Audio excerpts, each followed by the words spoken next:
So Daniel's going in here, he's going to get this started, and he's going to tell us step by step. Now proximity has already begun. He walked up and he's in the environment and it began to move according to him being there. Now what he's going to do is he's going to tell you step by step what it takes to get that thing going and to keep it going for a little bit. This is just for windmill practice. Alright, so first of all, to get things started, as Michael was saying, we need to get out of our own heads, get out of our own way, silence our thoughts. So when I first start doing windmill, if I haven't meditated, I start with circular motion in some way, shape, or form. Sometimes I stand and I breathe and I kind of bring energy up and out and bring it down, something like this, which creates a toroidal field. But it also quiets my mind. It quiets all the random thoughts I might have, the negative thoughts, whatever I might be worrying about. So, and then, you know, I just kind of try couple different things, but usually start with circular motion and some breathing.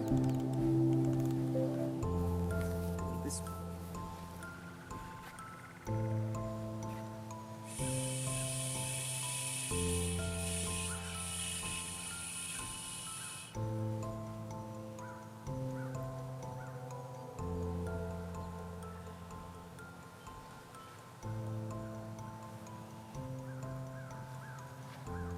Now folks, we are out here on a truly dead day. Mm-hmm.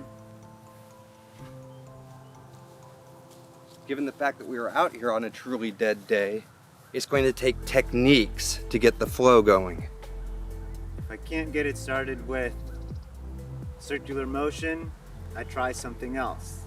But sometimes it's a different technique to kick up the system, because since it's a low day, there might be energy down here, and so you want to bring that up.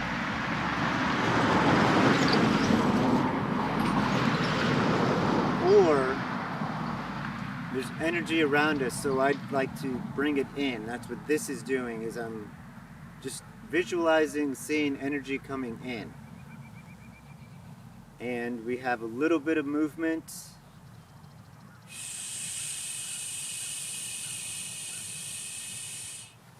And so now that we have some energy moving, then we can go back to circular motion, and there we have it. So sometimes we need to pull energy in from another place in order to get this energy moving.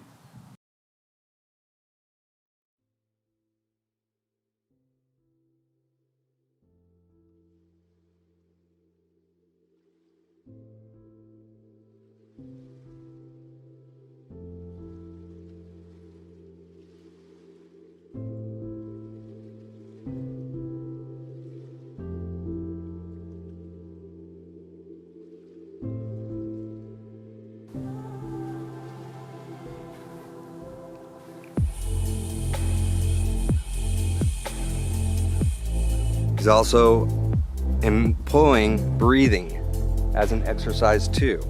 So you can clearly hear that he begins breathing, and he used a couple of methods right there to ensure that he got some energy flow. Go ahead. Another one you can do, which helps build the system and boost the, I guess, movement, molecular movement, is buzzing. So you can stand here, sit. As you're doing these methods, you can add some buzzing.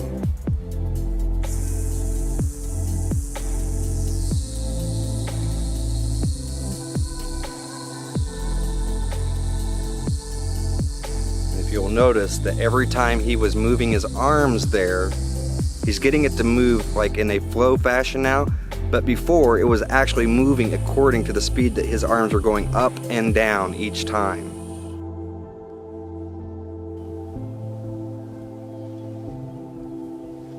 I like to try a couple different things to see what works. So there's energy down here we can draw upon. There's energy above us we can draw upon, especially today because it's Cloudy day. Cloudy Overcast. and overcast, yes. So we can pull energy from the clouds as well. Ultraviolet radiation. The clouds are holding a ton of it due to the sun going right into it and through them. So we just have this back ring going.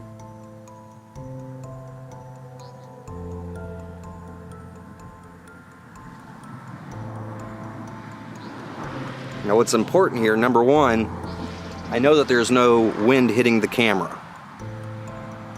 Okay, so everything that just happened there was something that Daniel had to work for. Yeah, and there's a wind thing behind us that's pretty still. As a matter of fact, let's take a look at that. Right there. That is a windsock. We are at a remote control airplane center. They use these so that way people know that when they're flying their drones or their radio controlled planes, how much wind is in the environment and where they're going from, whether it's going right to left, north, south, east to west. There's another one right over here. So let's go ahead and take a look at that.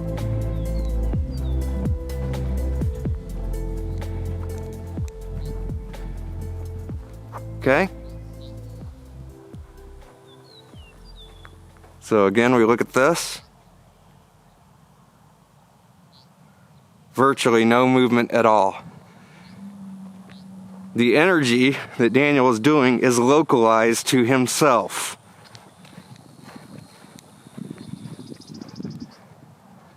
So, while Michael was showing you the windsock, I started doing this in buzzing, and we got the windmill going.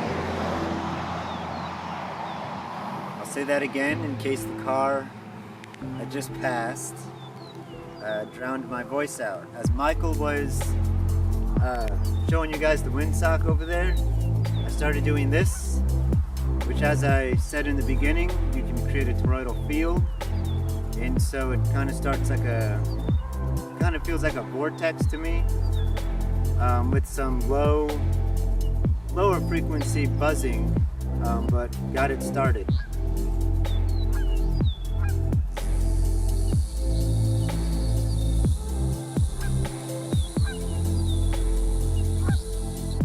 And I like to close my eyes when I practice too, just because it helps me focus on the energy, helps me focus on what I'm feeling, and helps me focus on what I'm visualizing or projecting. And that's a big part of this too, is we can move our hands, we can do a lot of this stuff, but it comes from your visualization and your thought projection into building what we're doing.